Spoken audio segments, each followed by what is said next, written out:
Hey, everybody. Welcome to the Bridge the Gap DFS podcast, coming to you live from Permanent Record Recording Studio here in Austin, Texas, broadcast live worldwide on Twitch. Excited to talk to you guys about the weekend that we had. Was able to take in Texans training camp. With us today, we have my cousin Anthony. Anthony, say what's up. How's it going? What's up? Got Big Ant on the mic live in studio, and we have our Texans Insider, one of my favorites, Chika Ugboajah. Chika, how you doing, buddy? I'm good. How are you? Awesome, man. It's always nice, you have your internet friends, and then you get an opportunity to meet each other in real life. And we didn't get to sit together at training camp, but we got to hang out for a couple minutes. So before we get into our training camp experience, let's talk a little bit about tell us a little bit about yourself, and then why don't you walk us through, as our Texans Insider, your history as a Texans fan. I'm Chika. I'm from Houston, Texas. I've been a Texans fan all of my life. I've grown up as a Texans fan. My dad's a big Texans fan. I'm really a fan of all Houston sports. It's not the best relationship because they do disappoint often. But, yeah, I've been a Texans fan my whole life. When we traded up for DeShaun Watson on draft day, I cried. It's been a rough journey, but I'm still here. Well, Anthony and I, as 49er fans, we also cried on draft day when the 49ers had the third overall pick and selected Solomon Thomas instead of DeShaun Watson. And the Garoppolo trade has worked out okay, but it's like you could have had, DeShaun Watson. I mean, I just don't understand, or Jamal Adams. Yeah, Jamal Adams, Pat Mahomes. I just don't understand, what about a high-character guy who's been the starting quarterback at all levels of football as a freshman at both high school and college, and won a national title, and I just don't understand what I like what Lynch and I like what Shanahan are doing. I don't think I'll ever be able to get over passing up on Watson. Mm-mm. Yeah. So let's talk about, I want to get right into, I want to start off positive. I know you have some very hot takes about Bill O'Brien, but I want to start with something positive. We're hearing that DeShaun Watson in year 3, this is going to be his second year fully recovered from the ACL surgery. Talk to us about, he's getting some buzz as a potential MVP candidate. What do you think that we would need to see from Watson to be able to take that leap forward from, led his teams to the playoffs to actually being in the MVP discussion? So the biggest thing that I noticed just watching games from DeShaun Watson is that he doesn't realize when pressure is coming. Like, if someone blitzes him, he's in trouble. The Texans don't really run short routes, so that is something that they can improve on, just getting the ball out of his hands quicker. Like, just for him to recognize blitzes, because whenever people blitz him, he doesn't recognize it. So I think that's the biggest leap he can make, just because the Texans have refused to pay money to protect him. So just being able to recognize pressure and get the ball out of his hands quicker. Now, in terms of the ability to recognize pressure, did you see anything over the weekend on Saturday when we were at training camp that gave you encouragement about him being able to do that? Or do you think that, it was only the first week of practice? Do you think they're a little rusty? What did you see from DeShaun on Saturday? So I still think that he holds on to the ball too long, just because his whole life he has been able to hold on to the ball because he's so slippery. And I love that about him. Like, whenever there is pressure, he can get away from it. But if he can just get into a habit of, when there's pressure, he can just get rid of the ball quicker, because I understand that he can escape the pressure and all that stuff, but we don't want him getting hurt because he's taking too many hits and things like that. So that is one thing that I'm pretty nervous about. Now, with that the understanding, I mean, I don't think we will see Bill O'Brien change his offense to accommodate shorter routes. We did see DeShaun, in a full season have over 500 yards rushing. Do you expect him to, now that he's more comfortable year 3 in the league, to turn that corner more as a rusher? If he's struggling to hold on to the ball a little bit longer, do we see him taking advantage of his ability to run the ball more, do you think? I think so because he can make plays with his legs, and I have no problem with him scrambling and getting first downs with his legs. I have no problem with that. Just please avoid hits. Now, it's interesting, one of the things that is always, a big deal for a quarterback is, the running back's ability to protect the quarterback. And, we saw some of the drills with the running backs, and most of the running backs looked pretty solid in pass pro, especially, Lamar Miller's, almost a 10-year vet. He's not the biggest guy, but he looked pretty good in pass pro. And then it was interesting. Lamar Miller ran with the ones, and then when they were doing goal line drills, Donta Foreman actually got the first rep. And I almost sent a tweet out about it. I was like, I think that they're really trying to let Foreman take this job. I'm glad I didn't send that tweet out because they waived Foreman yesterday. So talk to us about this running back scenario. Lamar Miller is obviously their guy. There's a bunch of guys behind him who a lot of people, myself included, have not heard of. I see a couple names on the depth chart that I recognize. Would you say that even though, it came out today that they're not interested in trading for Melvin Gordon, they also said in April they're really excited about Foreman this year. So can you help us read between the coach speak and help us make some sense of what's going to happen at running back this year? I'm very sad because D'Onta Foreman, that was my guy since UT. When the Texans drafted him, I was so happy. Then he tore his Achilles. I was like, oh my gosh. So this year, I was like, okay, D'Onta Foreman, he's gonna finally take over Lamar Miller's spot, because Lamar Miller, I don't care for him. And then, like you were talking about the pass protecting, the first time that D'Onta Foreman ran a drill, he actually got blew up. And I was like, that doesn't look good. But then the second time, he actually did make a good block. So I was like, we'll see.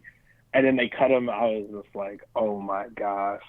But I really did think that they cut him because they were going to go after Melvin Gordon. But the Texans have all this money and they don't want to spend any of it. I can see them going after like a Duke Johnson, who is having problems in Cleveland. And that would be a nice, even though him and Lamar, I really don't know why they want to make Lamar Miller workhorse back, but pairing him with Duke Johnson could be pretty good. I really like that call, because if we're talking about, hey, we're struggling to get the deep routes, we have a longer progression through Watson's reads, it would make more sense to have a good receiving running back in the check down game. So yeah. I mean, if you nail this, you heard it here first, man, worldwide, Chika nailed the I think you're right. Whether they're, keeping their cards close to their chest about what they're going to do with Gordon, hey, we don't want to be over anxious here. I think you're right. I think we're going to see something here, an additional addition to the backfield, because, and correct me if you disagree, but I'm looking at this team and we have a team that, I can't understand how they didn't beat the Colts in the playoffs. And we're looking at this starting lineup, and the defense is incredibly strong for another year. Everyone's healthy. Once they get Clowney back, they're going to have that great pass rushing threat like they had. But I look at this offense, and it's like, I feel like the offense is held together by like super glue. Like it just feels to me like they're asking for trouble. Like one injury to any of the major players, and this is going to go from a team with 12-win upside to barely 500 football. So is that, as a fan, am I reading that correctly? Are you sharing the same frustrations as a fan? Because I know they, like you mentioned, they have money to spend. Talk to us a little bit more about that. For sure, I think that is true. If somebody because we've seen it multiple times where Fuller and Kiki last year couldn't stay healthy, and then once those two went down, it was only Hopkins. Because Lamar Miller, to me, he isn't the answer, but they believe he is the answer for some reason. I really, really thought that they would entertain Le'Veon Bell in the offseason, and because they have money. A quarterback on a rookie contract is the perfect time to build a team, and they refuse to get him protection. They refuse to get a good running back. It's frustrating. It's frustrating. They don't want to pay Clowney. I don't know if they're going to trade him because they've been saying that they might trade him for Jalen Ramsey. I would love that, actually, but who knows? Now, where do you think the refusal from spending the money is coming from? Is that coming from ownership? Is that coming from Bill O'Brien just being stubborn? And feel free at this point to lay it out on the table, everything your feelings about Bill O'Brien. It's for sure on Bill O'Brien because the team is trusted. They've gone through 2 GMs now in less than 2 years, and he has all the power for whatever reason. They keep giving Bill O'Brien all this power. I remember for a long time he had all the play calling ability. He probably still does. I'm not sure if they hired an offensive coordinator or not, but they just love to give Bill O'Brien all the power. If you're in Bill O'Brien's doghouse, you're gone. That's what happened with Foreman, apparently. I truly don't understand why Bill O'Brien is still the coach of the Texans. I just don't understand. And that can be frustrating, man, because, it's one of these things, especially when you have such a limited window for the opportunity to make things happen. As Niner fans, we saw a power struggle between Harbaugh and the last GM, and it was clear that the Niners made the wrong decision by getting rid of Harbaugh. And then, 2 more years had to be wasted. We lose that championship window, and now we're looking at a complete rebuild. We lost your Chip Kelly, and then, it was almost a 4-year complete overhaul. And I think we see something similar here with the best time to win a Super Bowl is when your quarterback's on a rookie contract. And this is year 3 with Watson, so we got 3 of 5. And they're burning through this window. So if they decide, hey, this Bill O'Brien experiment is over next year, it's like, okay, great. Now you have Watson in his 4th year, and you basically have 2 years to make something happen on top of everything that you mentioned with the injuries at wide receiver. J.J. Watt struggled to stay healthy in the past. So talk to us a little bit more about what you think they could do to maximize this potential with Watson in a championship window, because the AFC with an aging Brady and losing Gronkowski, it feels like the AFC is wide open for anyone to take it. Yes, I think the AFC is wide open, but I honestly feel like for the next couple of years, the Colts are going to run our division. But I've been watching the Colts draft, the Colts free agents. The Colts are building a team that is set up to make a Manning type running, like when Peyton Manning was there. So I'm really nervous about them because they shouldn't have beat us in the playoffs last year, but they will the way that they're going, they will dominate our division. I truly don't understand why the Texans haven't spent any money on protecting Watson.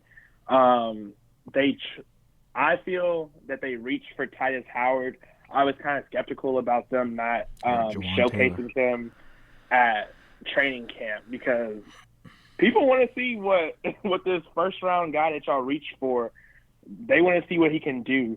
And I don't understand why he wasn't, because they said he's practicing today. So I don't understand why he wasn't showcased on Saturday.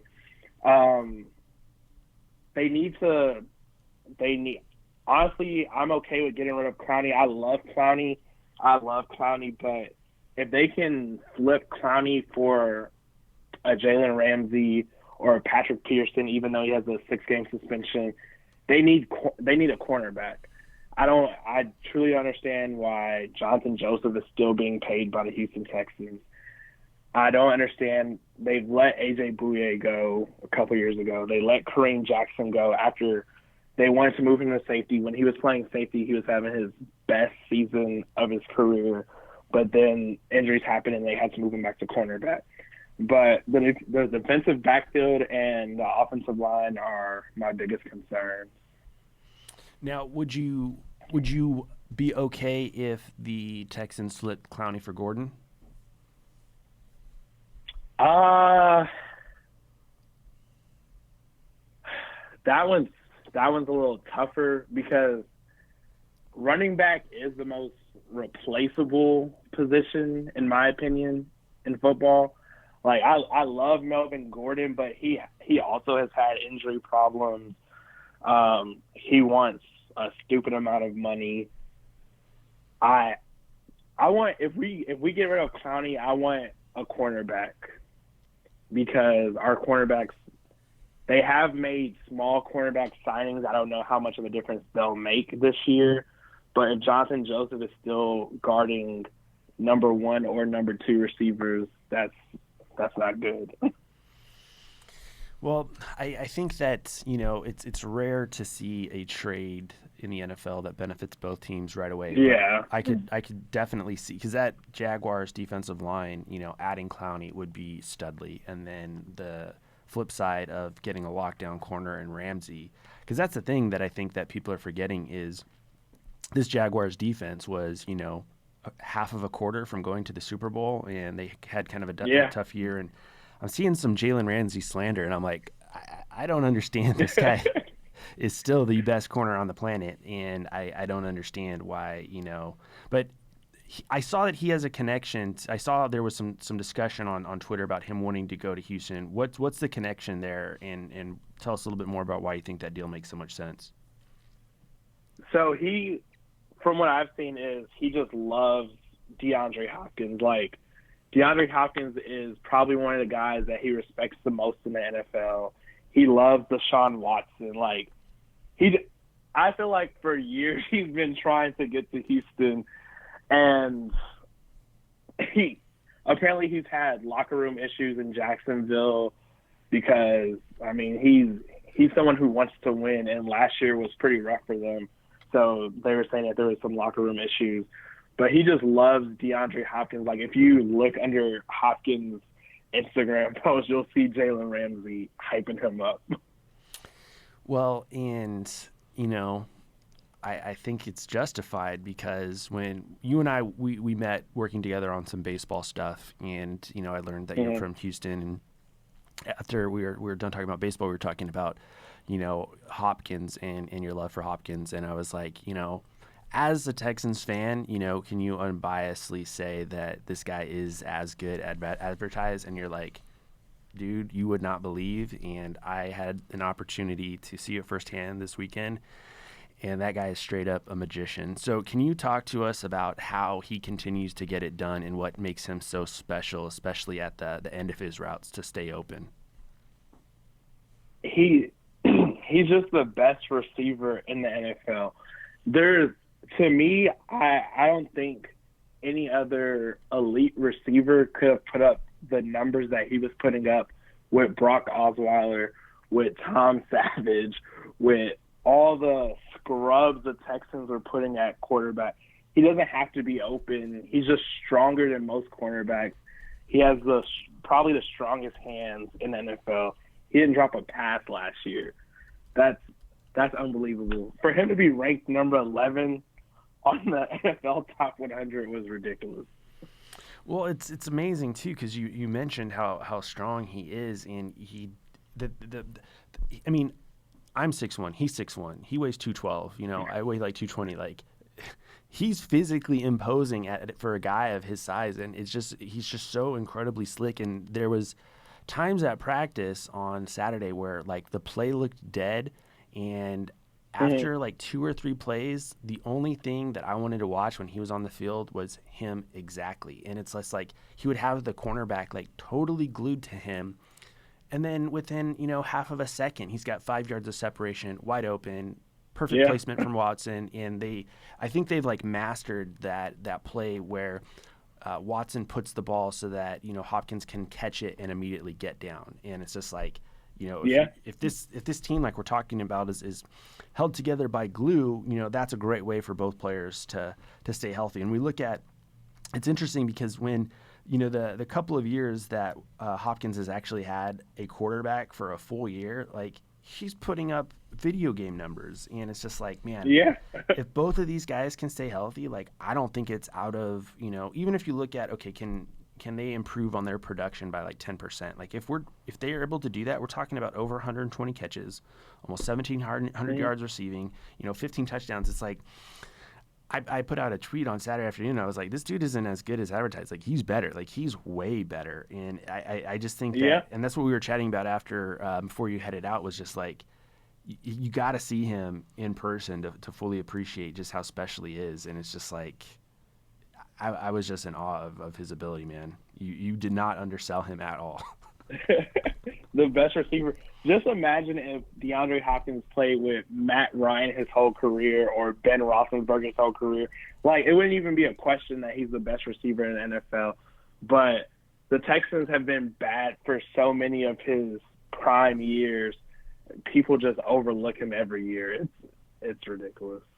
Well, and it was cool too because we hear a lot about J.J. Watt does a lot for the community and he's all about the fans, and DeAndre was out there signing autographs just as long as J.J. And it was like, like as a fan of the game, and I'm not at the age where I'm trying to get autographs anymore, but to like see the interaction with the fans and the appreciation that it seems like he has for the fans in the city of Houston, it's just like this team has some truly special guys that want to be there. Like, why are we not maximizing their opportunity to win Super Bowls? Yeah. Now, let's talk a little bit more about some of the guys behind DeAndre, because I think that, you mentioned, there's some health issues, but I can't think of a scarier trio of Hopkins, Fuller, and, Kiki out of the slot. I mean, Kiki in that playoff game was an absolute magician, and we've seen Fuller just ball out down the field.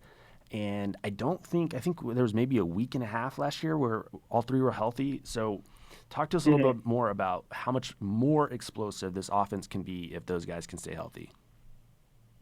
If they can stay healthy, they'll be the best receiving corps in the NFL. That, like, oh my gosh. Kiki in the slot is just amazing. Fuller as a deep threat.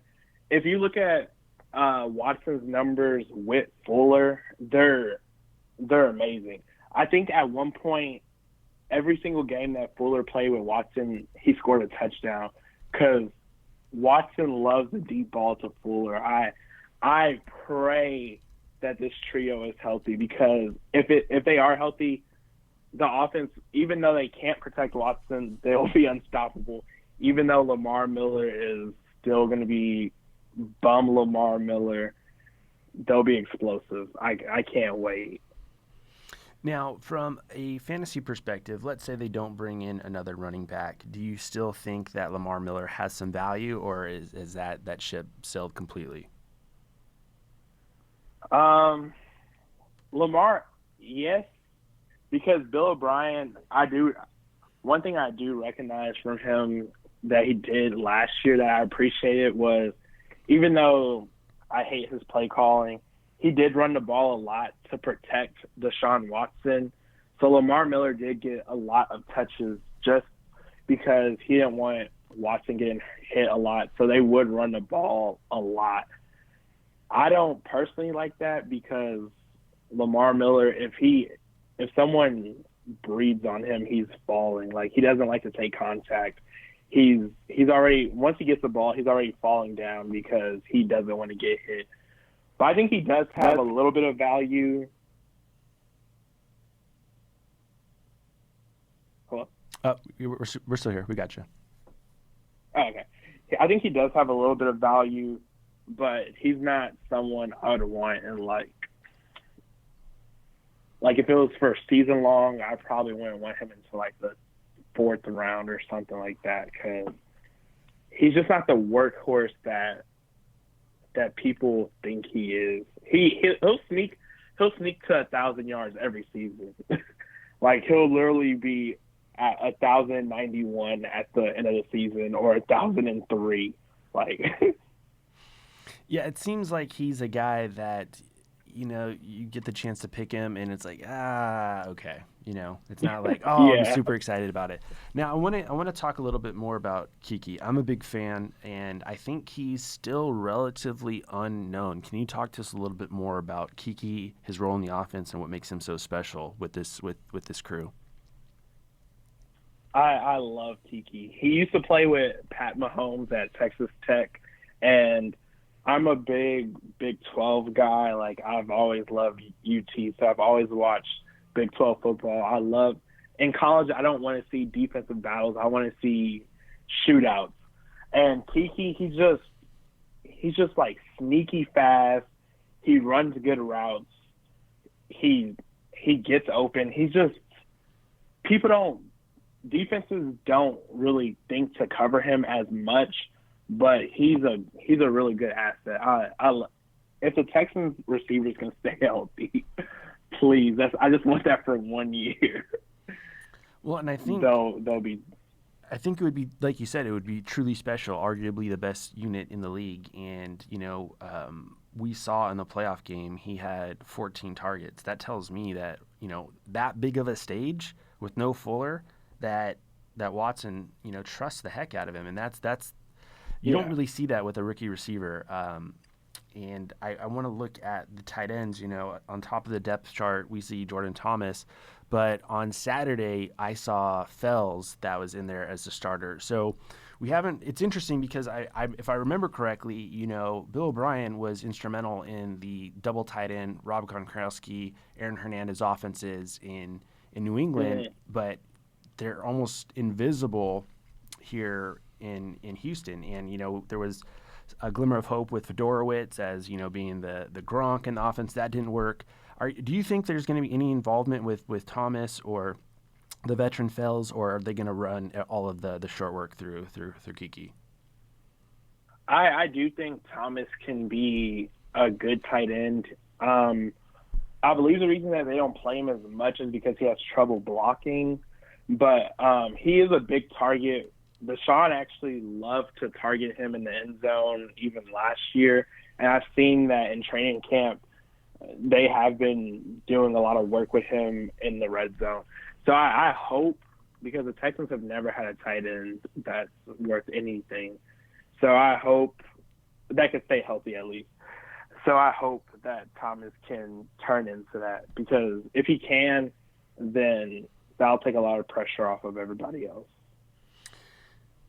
And I think that, just adding that little element to keep the defense, honest would just that would be killer, especially if they could run some two tight end sets where you don't know if they're going to run or pass, and then you have the blocking threat and Fells on the field who can also catch the ball, plus Thomas who can get down the seam. I mean, the pieces are there for this offense to be scary, explosive, and put up a lot of points. And, if there's question marks on the defense, there's potential for shootouts. And looking at this schedule, at New Orleans, Jaguars at home, at the Chargers, Panthers, Falcons, at the Chiefs, at the Colts, and then the Raiders in week 8. So 8 out of the 8 teams that they open up the season with were either playoff teams or perennial playoff teams this year. So this team is going to have to be, ready, because they could go bad south real quick. So what do you think they need to do to get out of the gate, especially in looking at a potential shootout week 1 with New Orleans? Well, I think we might have lost our guest, so we'll have to get that on the next one. But Anthony, talk to us about what you did at the training camp, what you saw, what you liked, what stood out to you. I liked seeing the explosiveness of J.J. Watt, as many people have seen, but it was cool to see it like in real life, because he obviously, he's massive, but I never really knew how big he was. When I just saw him manhandle the tackle and push him back almost to the quarterback. And then, like Johnny said, with DeAndre Hopkins, how explosive he is. When he gets the ball, it's just crazy. And then, yeah. So, J.J. Watt, like you said, we know how big he is. Tell everybody how really big he is in person. Is he like 6'4"? He's like 6'5". 6'5". pure muscle, and it just blows my mind. With him and possibly Jadeveon Clowney on left or right side, they could be a dominant force in the AFC South. Now, when you were watching practice, it felt to me like the defense was ahead of the offense. Do you think that was the case? Do you think they're a little rusty, or do you think they were just playing not to get injured in front of the fans on Saturday? What do you think? Maybe a little bit. The defense was ahead of the offense, and maybe a little bit of they were trying to get injured, because when we were watching the goal line, they couldn't run the ball. I don't think they scored at all. The last goal line play they got in. Yeah, well, like one of the few ones. Like J.J. Watt busted through the gap, and then one of them was a fumble, and I was like, man, like they can't run the ball, but yeah, it's going to be a struggle, because we did see in the goal line work that there was 2 fumbles and only 1 touchdown, and I think the touchdown came on like the third string running back, and we didn't see the passing game get into the end zone with the first team offense. We saw A.J. McCarron throw a touchdown pass with the second team O, but the first team O was settling for a lot of field goals, and again, it's a Saturday practice, the first week of practice. It wasn't, it's nothing to get overly concerned about.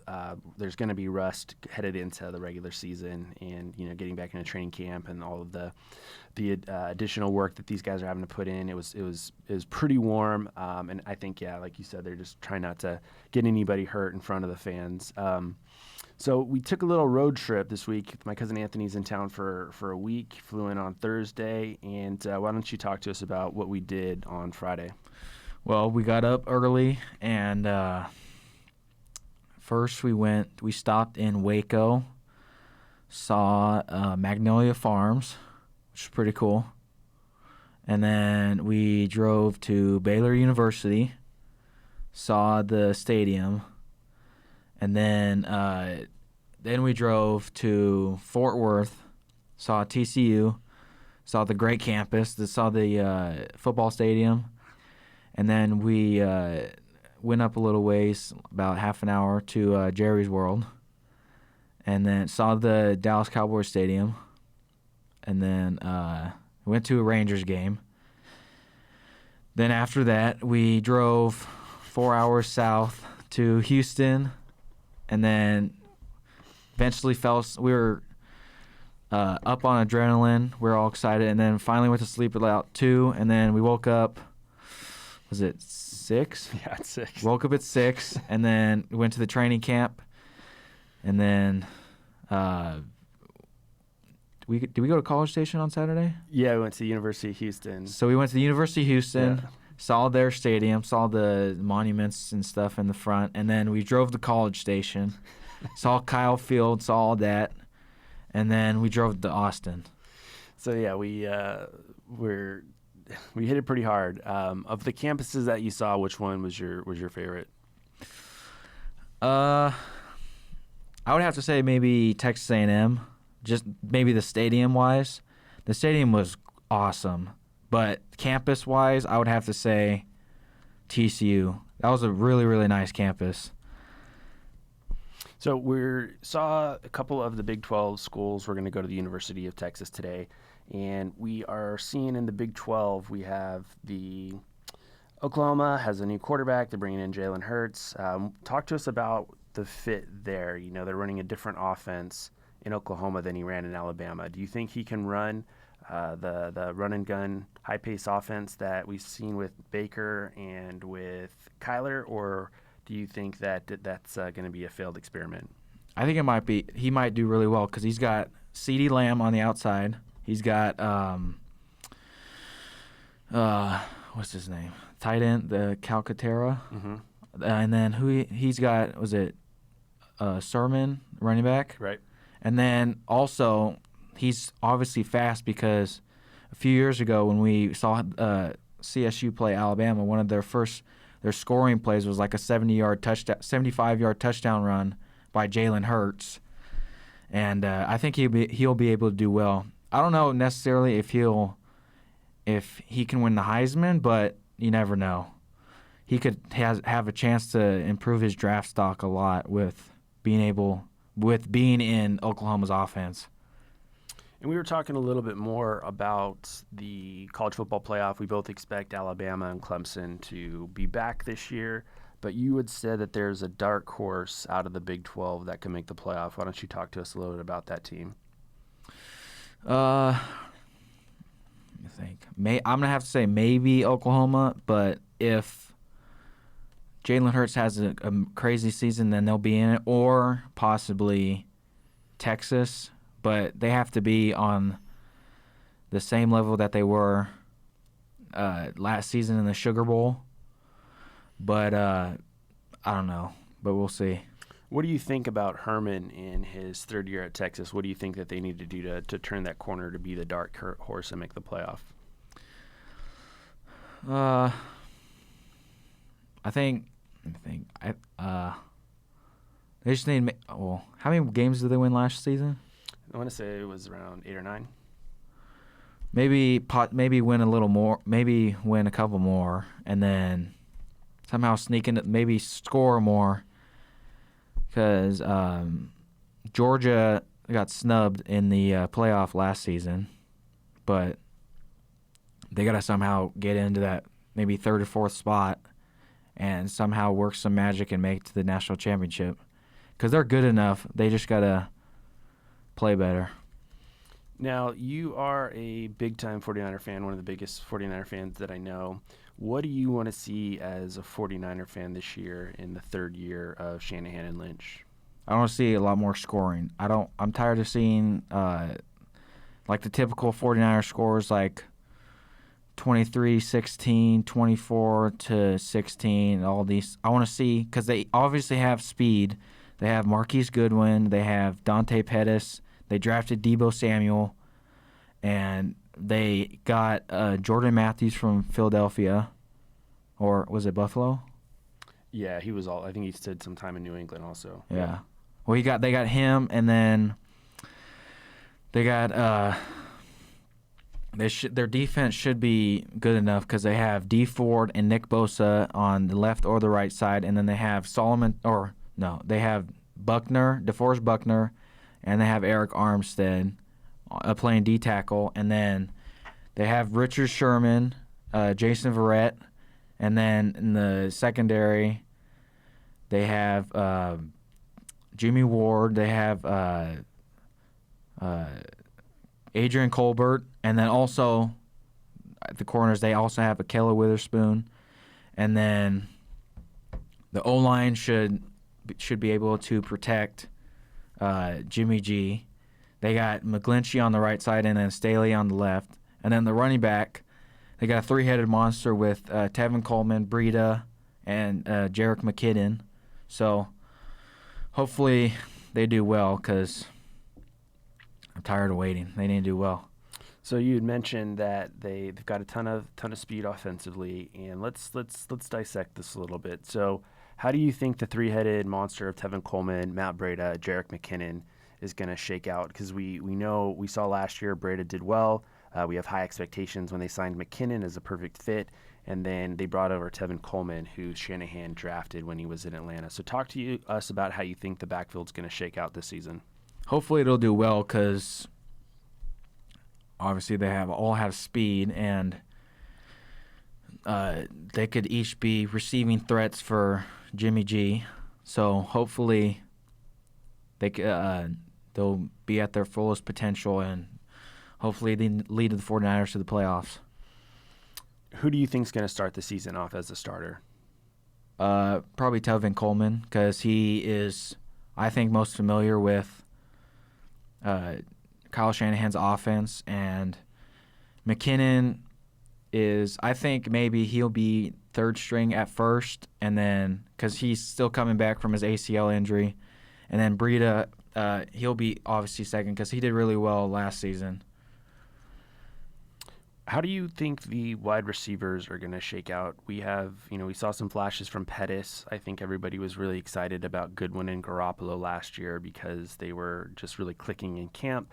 and they clicked at the end of 2017. Seems like people are forgetting about Goodwin, and then you had also mentioned you've got Debo, Jalen Hurd. Talk to us a little bit more about how you see the targets being distributed after, of course, Kittle as their go-to number one option. I think maybe a majority of the passes are probably going to be going to Goodwin, or Jordan Matthews he's not like he's bad. He's good, but I think it was good that they drafted Debo Samuel and Jalen Hurd, because they also Jalen Hurd also played running back at, was it Tennessee or Baylor? Both. He also played running back, so he has some speed, and then Debo Samuel is fast too. So I think probably Marquise Goodwin will probably get a majority, but he'll obviously throw to Samuel and Hurd a good amount of the times too. Now, you've been very much on Nick Bosa watch. Talk to us what you've been reading over the last couple of days with Bosa and how he's going to impact the defensive line.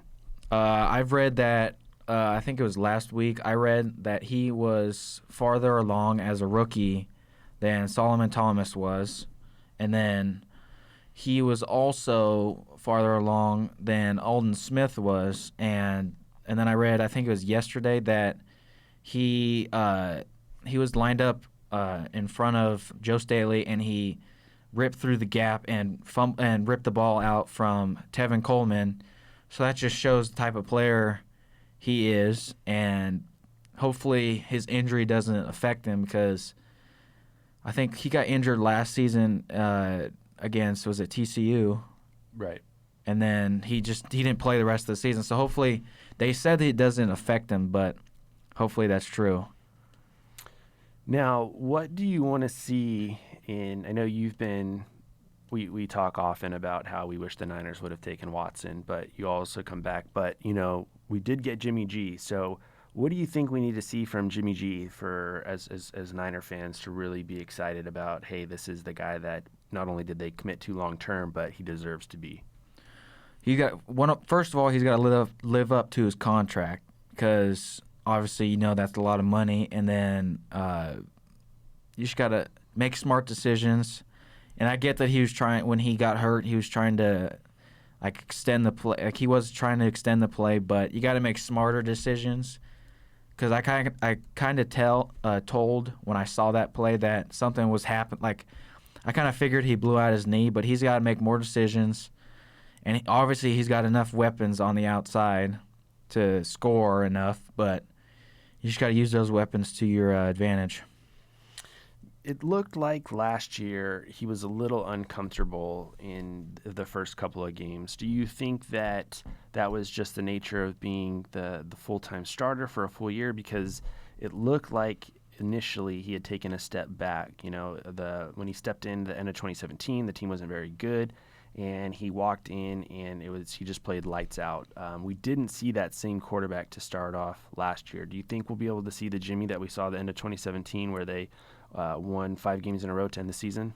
I think so, because I think also last season at the beginning, I remember seeing there was so much pressure on the 49ers saying this could be a Super Bowl team, this could be a playoff bound team, plus the fact that he was coming off a 5-0 record from the season before, and he was nervous, but I think he will, because he was injured obviously last season, and I don't think that's much of a amount of pressure as it was last season going into the 2018 season, but we'll see.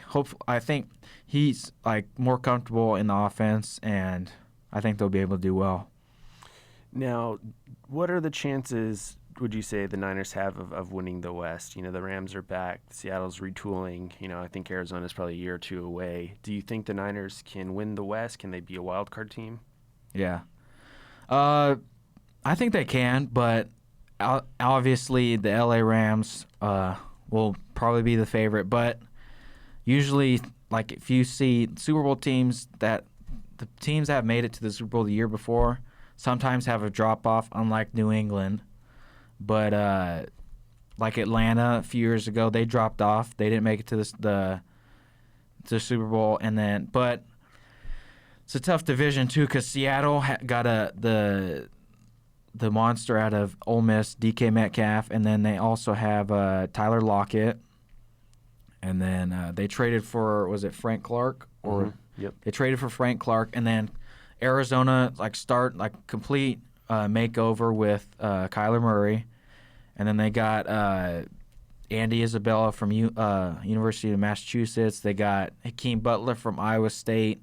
They got Keyshawn Johnson from Fresno State, and then they also have Larry Fitzgerald. But you never know. It's kind of wide open, but we'll see, because you never know if LA will have a drop off, but we'll see. So what do you think the 49ers, other than, clicking more offensively, need to do to take that big leap? Because I look at this roster compared to the other rosters in the division, and obviously we're fans, but there's a lot of talent on this 49ers roster. So what do you think they need to do in addition to clicking more offensively, do they need to do to take that leap forward to become a playoff team? They need to be able to stop the run, because obviously LA has Todd Gurley, Seattle has Rashad Penny and Chris Carson, and then Arizona has David Johnson. They need to be able to stop the run, use their D-line to their advantage, because they have one of the best, in my opinion, the best D-lines in the NFL, and they got two good corners in Sherman and Verrett, and the defense needs to step up.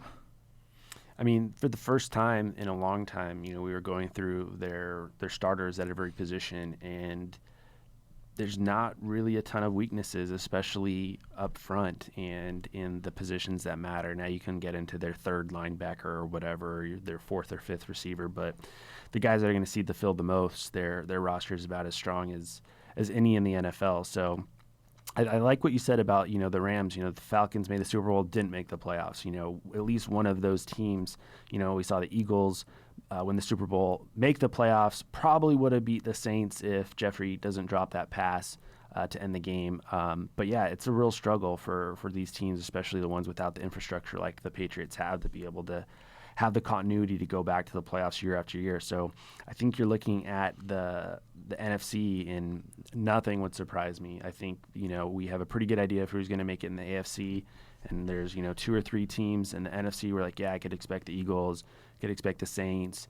If the Cowboys can sign Zeke, I could see them making it. The Rams are probably going to make it. But it's after that, I could be talked into the Vikings, the Niners, the Packers. The Seahawks are always a tough out. You have teams like the Lions that are trying to get their stuff together with a new coach and getting there on defense. And I think we're in for, looking at where we're going to see playoff time and Super Bowl time, and, the 4 or 5 teams we expect to be there. And then I wouldn't be surprised if we have 8 new teams from the teams that washed out from last year. But before we wrap it up, I want to talk to you about your other favorite team. You're the biggest Sacramento Kings fan that I know. So why don't you talk about us, about the current state of the team and what you're so excited about headed into this season?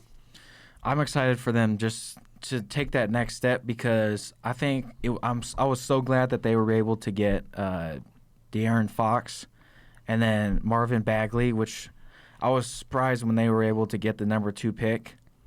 But I just need to see them take another step forward, because what I usually see, and my aunt, when they play, they play the first 2 quarters, all right, and then sometimes they're in the lead after halftime or after the second quarter. And then it's what we usually call the third quarter drop-off. They just need to keep that lead through the third quarter. They have enough good shooters. They got Fox, Bagley, Buddy Hield. They got Bogdanovich, and then who else do they got? They signed center from the Hawks, and then they signed Trevor Ariza. They just need to play. They just need to play better. I kind of wish they kept Yoger, because he was doing well. I think if they gave him another shot, another season, that they could have snuck in the 7th or 8th seed. But I don't know why they fired him, but who knows? We'll see. Now, talk to us about De'Aaron Fox, because I think that for hardcore NBA fans like us, everybody knows who he is. I think he's probably this year everyone's going to know more about him. So talk to us about Fox's game, what you like about it, and why you're so excited that he actually wants to be in Sacramento. I like how fast he is because I've never seen somebody like go through all the holes on the court and make a shot. Because I've never seen like an NBA player so fast, and I just hope to see him do well. And the fact that he likes being in Sacramento makes me happy because usually when like NBA players are in free agency see Sacramento, they're like, oh, Sacramento, like they're not that good. But the fact that De'Aaron Fox likes Sacramento that much, I think makes him play better too, and everybody else, because they see how much that he likes it, and hopefully they'll help us go to the playoffs. Now, you've been to more Kings games than anybody that I know. Talk to us about what Fox is like in person. You mentioned his speed, but how much more of an impact player is it in person versus what we see on television? The funny thing is, it seems like he's a lot more faster because he's a good shooter. Like I said, he can get through the pockets, and then the fans like him too because they notice that he loves Sacramento, and there's big fans. He looks a lot different in person. Now, what do you think they're going to be doing in terms of their rotation? Because you mentioned they brought in Dedmon from he's formerly of the Spurs, last year at the Hawks. It looks like they're bringing Bagley off the bench. Last year, after Bielisa was in, they've added Ariza, like you said, to go with Barnes. So they have one of the deepest rosters in the NBA. Bogdanovich, like you mentioned, they brought in Joseph and Farrell behind Fox. What do you think this team needs to do to get over that hump and get into the playoffs? I think they need a definite big man at like maybe center, because I never realized Willie Cauley-Stein never wanted to be like beforehand when he got traded, or did he get free agent? I don't know how he left, but yeah, and he's in Golden State now. But I never knew that he wanted to be out of Sacramento. But I think they need a long-term center, and not the constant like the rotation. Like I saw some reports beforehand that they like maybe they'll trade for Clint Capella or they'll sign somebody else. But they needed like a premier center, like DeMarcus Cousins or something like that, because if they had like a top-tier center, they could definitely go into the playoffs. Now, what do you think about Bagley playing some of the five to make up for some of the rotational guys? Because they have some, Dedmon can play well. I know they like what they saw out of Giles last year. And then, Rashawn Holmes was a guy that played well when he got minutes in Philadelphia and in Phoenix, but didn't really see the court that often. So do you think that they'd be okay just doing rotational centers while Bagley gets up to speed and put Bagley at the five a couple times? They could. They could also put, they could.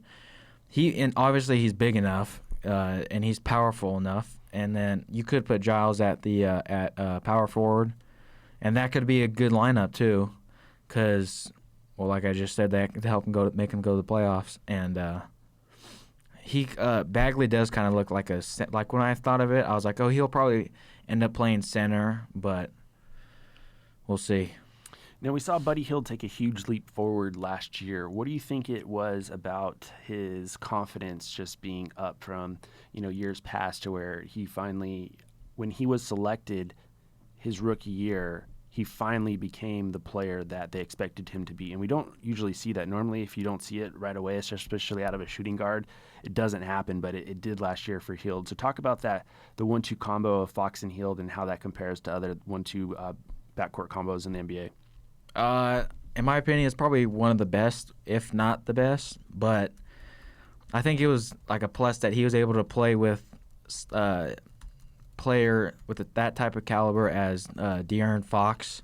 And like I said, the city of Sacramento, I think it was like getting used to the offense more, because he wasn't traded last season. Was it the season before? Yeah, it was the Boogie trade. So he was more comfortable with the offense, and hopefully he'll even take another step further with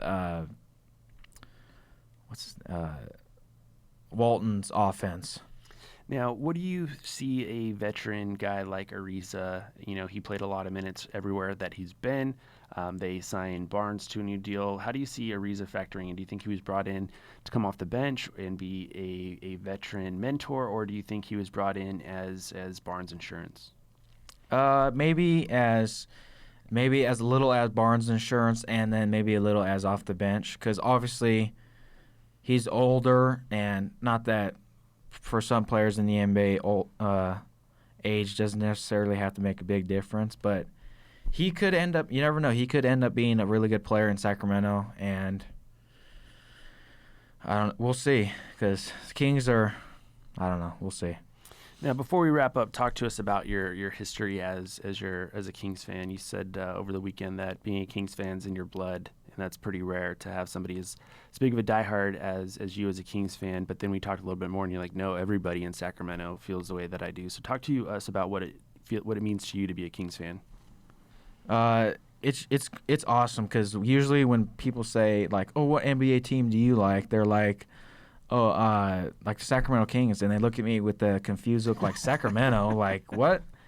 And like I've said, like, I've liked them since when I was really little. My grandpa has had season tickets since they moved to Sacramento in 1985, and now my aunt has them, and we've had them. We go to games all the time, and usually they're either Lakers or now Warriors, but it'll probably end up being somehow the Raptors or Pelicans or anyways. But yeah, it's really cool, because like it's cool to go to Sacramento Kings games, because you see all these people like with Kings things on, and it's not like we're at a different game and they're like Kings, but it's really cool to see that. So well, what do you expect the team to do? Do you expect them to win a playoff series, get to the second round? How far do you think this team can go? I just hope they at least win a couple games, because I don't want to see, if they end up making it to the playoffs, I don't want to see them go 4-0. I want to see, because I think personally, like sometimes when I go to the Golden One Center, that crowd can help them win a playoff game. I wouldn't mind. Obviously, I want them to win the series, but I wouldn't mind if they just won one, because when I was a few years ago, my aunt and I, we went to the Kings-Cavs game when I think it was the year after they won the NBA championship. They played, LeBron was playing, and they beat LeBron, because one of the years before when they were playing the Heat, he wasn't playing, and they didn't win. I was like, or they won, so I was like, oh well, like LeBron wasn't playing, so it's like okay. And then, but LeBron was playing, and then Dwayne Wade was on that team too, and then I don't think Kyrie Irving was playing, but it just shows like that stadium that arena can help lead a team to a win and possibly more. And I think maybe it was like 5 or 10 years ago they set the sound record in formerly known as Arco Arena, but we'll see. So you're saying they have quite a good home court advantage compared to other teams? Yeah, they do. Awesome. Well, that's going to wrap it up. Anthony did a great job making your podcast debut. Cousin Anthony Pretty here. Fun. And glad to have you. Thank you to our Texans Insider, our boy Chika Ugboajah. You can find us on Twitter at Little Prentice for Anthony. At W2F is Chika. Hit the follow button. Yeah, give Little Prentice a follow. Lifelong Kings fan, lifelong Niners fan, and we're just out here doing a Texas road trip and wanted to get him into the studio to see what we do here at BtG. So thank you guys, everybody that tuned in. Thank you, everybody that's checking this out on YouTube or any of the podcast platforms. We'll get this up later this week, and we appreciate all the support that you've been giving us. God bless everyone. Talk to you guys soon. See you next time. Go Dogs.